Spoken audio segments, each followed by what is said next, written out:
হাফেজ মোহাম্মদ ইসমাইল হোসেন, হাফেজ মোহাম্মদ ইসমাইল হোসেন। আসসালামু আলাইকুম ওয়া রাহমাতুল্লাহি ওয়া বারাকাতুহু। ওয়ালাইকুম আসসালাম।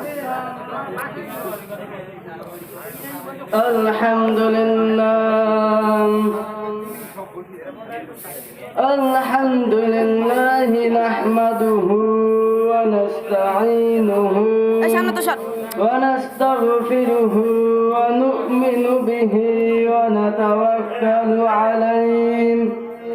ওয়া নাউযু বিল্লাহি মিন শুরুরি আনফুসিনা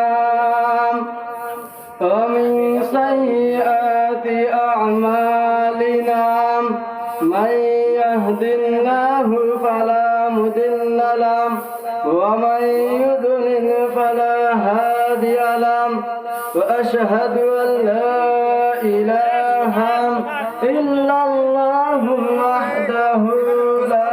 শারীকা লাহু ওয়া নাশহাদু আন্না মুহাম্মাদান আবদুহু ওয়া রাসূলুহু الذي أرسله بالحق بشيرا ونذيرا وداعيا إلى الله بإذنه وسراجا منيرا أما بعد فقد قال الله تعالى في كلامه المجيد والفرقانه الحميد أعوذ بالله من الشيطان الرجيم بسم الله الرحمن الرحيم لئن شكرتم لأزيدنكم ولئن كفرتم إن عذابي لشديد وقال تعالى إن الله وملائكته يصلون على النبي يا أيها الذين آمنوا صلوا عليه وسلموا تسليما صدق الله العظيم وصدق رسوله النبي الكريم ونحن على ذلك من الشاهدين والشاكرين والحمد لله رب العالمين সব রকম শুকরিয়া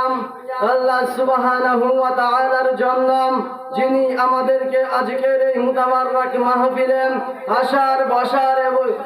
আসার এবং বসার তৌফিক দয়া করে ভিক্ষা দান করেছেন। সেজন্য আসুন আমরা সকলে একবার অগণিত চিত্তে হৃদয়ের আবেগ অনুভূতি উজাড় করে রাতের নীরবতা নিস্তব্ধতা ভঙ্গ করে জোরে সোরে মহব্বতের সাথে বলি আলহামদুলিল্লাহ।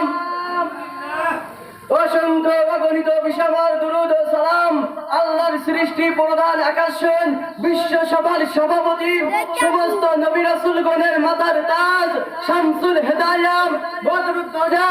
সাইয়্যিদুস সাকালাইন ইমামুল মুরসালিন আফতাবে নবুওয়াত হুজুরে আকরাম সাইয়্যিদিনা শফিনা হাবিবিনা মাওলানা মুহাম্মদ, যিনি সর্বশেষ নবী এবং আখির নবী, যাহার পরে আর কোন নবী রাসূলগণ আসে নাই, কিয়ামত পর্যন্ত আসবে না, সেই নবীজির উপরে দুরূদ আর সালাম সকলে মহব্বতের সাথে বলি সাল্লাল্লাহু আলাইহি ওয়াসাল্লাম।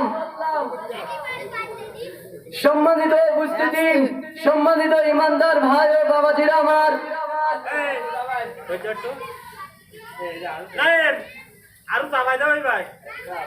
আজকের এই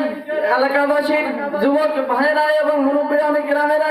খুব কষ্ট করে পরিশ্রম করে একটি মাহফিল আমাদেরকে হাদিয়া দিয়েছেন। এই জন্য সকল মুরব্বীদেরকে যুবক ভাইদেরকে সকলকে অনুরোধ করে বলবো,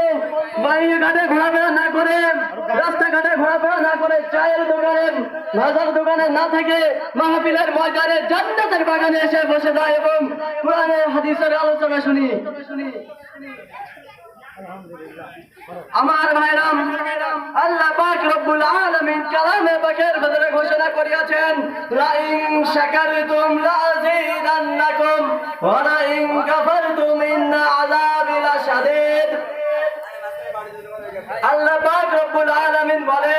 হে আমার বান্দারাম, তোমরা যদি আমি আল্লাহ পাক রব্বুল আলামিনের নিয়ামত পাইলাম, নিয়ামতের শুকরিয়া আদায় করো, আমি আল্লাহ পাক রব্বুল আলামিন তোমাদের নিয়ামতকে বাড়াইয়া দেব। এই জন্য আজকের এলাকাবাসীর যুবক ভাইরাম, মুরব্বী কেরাম, মুরব্বী কেরাম, এই মাহফিল হাদিয়া দিয়েছে, এই জন্য জোরে সোরে আবার একবার শুকরিয়া জ্ঞাপন করি, আলহামদুলিল্লাহ। আমার ভাইরাম এবং আল্লাহ পাক রব্বুল আলামিন আরো বলেন, তোমরা যদি আমি আল্লাহ পাক রব্বুল আলামিনের নিয়ামত পাইলাম, নিয়ামতের শুকরিয়া আদায় না করে তোমাদের থেকে সেই নিয়ামত ছিনিয়ে নেব এবং কঠিন আযাবের ভিতরে গ্রেফতার করব। এজন্য সর্বোপরি সকল অবস্থায় মহান আল্লাহ পাক রব্বুল আলামিন আমাদেরকে যে অবস্থার ভিতরে রাখবে, সব সময় আল্লাহ তাআলার শুকরিয়া জ্ঞাপন করতে হবে।